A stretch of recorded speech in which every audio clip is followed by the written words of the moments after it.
cu o sticlă, el cu o sticlă. Am udat cu mâna noastră florile de pe fereastră. În rest ce-o rămas în sticlă i-am turnat și lui pisică.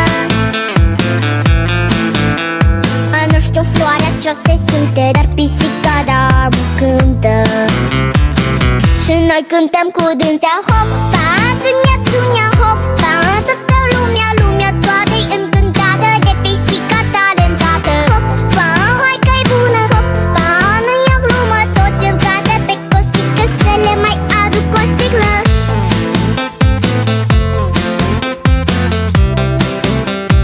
Să le mai aduc o sticlă.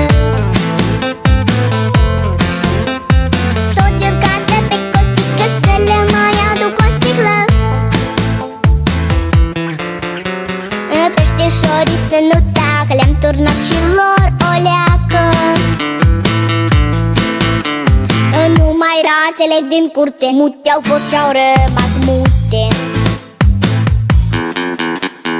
Nu știu ce-o să fie mâine, dar acum la toți e bine.